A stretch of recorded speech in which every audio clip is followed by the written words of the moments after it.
Bonjour à tous et bienvenue sur ce 25e épisode d'Histoire de bagnole. Aujourd'hui c'est le 4e épisode sur la Porsche 911 et donc on va parler de la 4e génération, la Type 993. Porsche, grâce à la 911 Type 964, sort tout juste d'une période très compliquée. Et ils vont tout miser sur la nouvelle génération de Porsche 911 et complètement arrêter la production des Porsche à moteur avant, 944, 928 et 968 qui ont été un échec. La nouvelle 911 va reprendre l'architecture des anciennes générations de 911, mais elle va accueillir des nouvelles technologies, ce qui fait que beaucoup vont la considérer comme la première Porsche 911 moderne. D'autres vont considérer que la 964 est carrément la dernière vraie génération de Porsche 911. Je suis pas vraiment d'accord avec ça. Je vois pas en quoi les nouvelles technologies empêchent la Porsche 911 d'être une Porsche 911. Porsche va présenter la 911 Type 993. Et ils vont pas choisir n'importe quelle date, ils vont la présenter le 9 novembre 1993. Ce qui nous donne, quand on recolle le tout, 911 93 pour 911 Type 993. Pas mal. Franchement, Porsche, bien joué. Les deux versions qui vont être présentées ce jour-là, c'est la Carrera et la Carrera 4.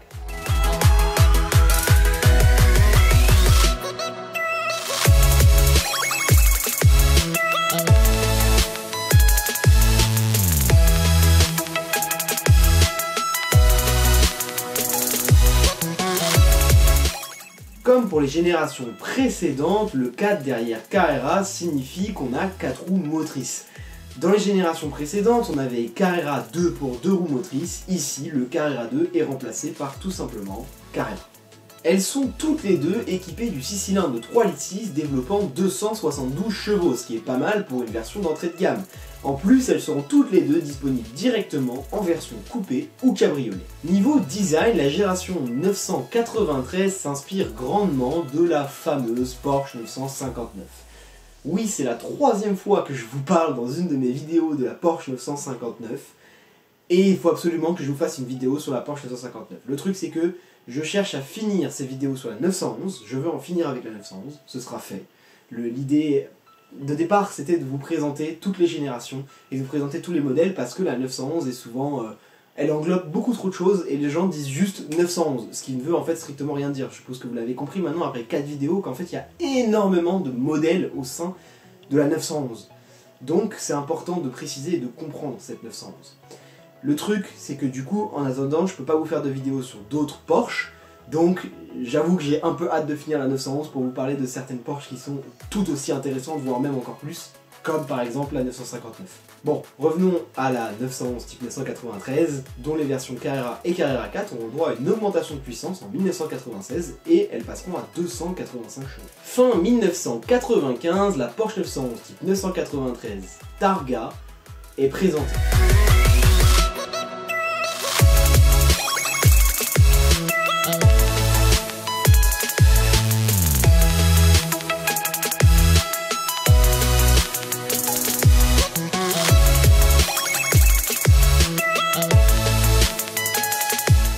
Pour les plus aguerris d'entre vous, vous avez certainement remarqué qu'il ne s'agit pas vraiment d'une 911 Targa. En fait, c'est une 911 avec un toit panoramique escamotable, c'est-à-dire une 911 avec un toit ouvrant. Contrairement aux 911 Carrera, elle sera directement commercialisée avec le moteur de 285 chevaux, donc celui qui a été présenté en 96 sur les Carrera et Carrera 4. La même année, Porsche va présenter la 993 Turbo.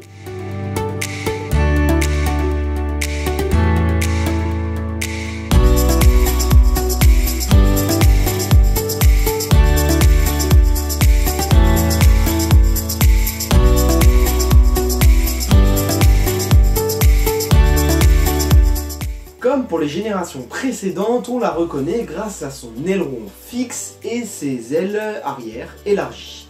C'est pour ça que moi j'ai du mal à comprendre ceux qui disent que c'est pas une vraie 911 authentique, parce que, je sais pas si vous avez remarqué, mais depuis tout à l'heure je dis comme les générations précédentes, comme les générations précédentes, comme les générations précédentes. Alors oui, ok, ils ont rajouté une nouvelle technologie, mais ça veut pas dire que c'est nul. Nouvelle technologie n'est pas égale à nul. Ça peut être très bien aussi. Là par exemple, le turbo, c'est quelque chose qui est arrivé pas sur la première génération, pourtant c'est quelque chose qui a été très bien accepté. Et moi je trouve ça très sympa, là d'ailleurs le turbo permet de passer à 408 chevaux et d'avoir des performances ahurissantes alors que la voiture est plus lourde. C'est cool. Officiellement, la 993 Turbo n'a pas eu le droit à une carrosserie cabriolet, mais en réalité, 14 commandes spéciales ont abouti à des versions cabriolet de la 993 Turbo. En 1996, en plus de l'augmentation de puissance des Carrera et Carrera 4 dont je vous ai déjà parlé, Porsche va présenter la Carrera S et la Carrera 4S.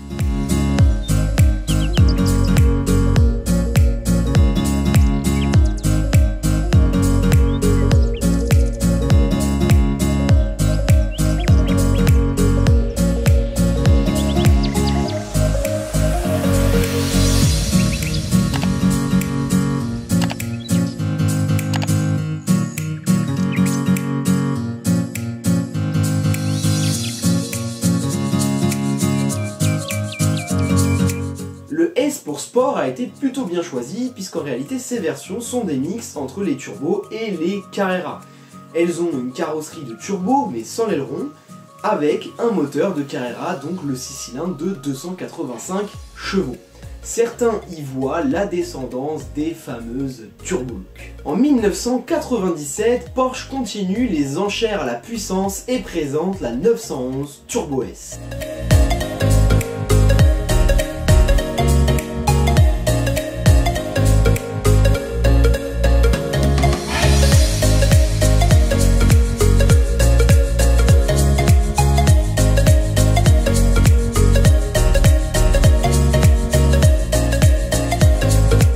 Niveau design, elle se reconnaît puisqu'elle reprend les entrées d'air de la fameuse Porsche 911 type 964 Turbo Lechbo, elle-même inspirée des entrées d'air de la Porsche 959. Et ouais, encore elle. Le 6 cylindres va passer ici à 450 chevaux. Ça commence à envoyer vraiment fort. Bon, pendant qu'on est encore sur les versions normales, laissez-moi vous présenter le seul et unique exemplaire de Porsche 911 type 993 Speedster. Il a été présenté en 1995 et j'ai pas grand chose à vous raconter à part le fait qu'il a été basé sur une 993 Carrera Cabriolet. C'est également en 1995 que Porsche passe aux choses sérieuses et présente la Carrera RS et la Carrera RS Club Sport.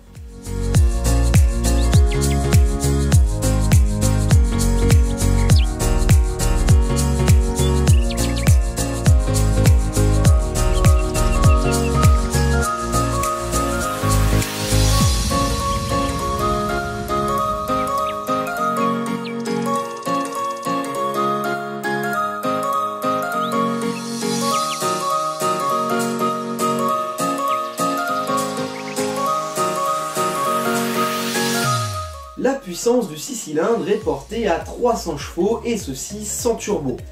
Ça commence à être vraiment pas mal. L'aérodynamique est complètement retravaillée, elle est complètement allégée, enfin bref, elle est magnifique. En plus d'être monstrueuse, elle est magnifique. Cette version a été créée pour homologuer la Carrera RSR en compétition. Et avec le pack Club Sport, si jamais la normale ne vous suffit pas, vous avez un arceau de sécurité et des sièges baquets de course, etc., etc. En fait, ça devient une voiture de course sur la route. Mais le pire, c'est que ce n'est même pas la version la plus extrême de cette Porsche 911. Et non, parce qu'ils ont décidé de créer la 993 GT2.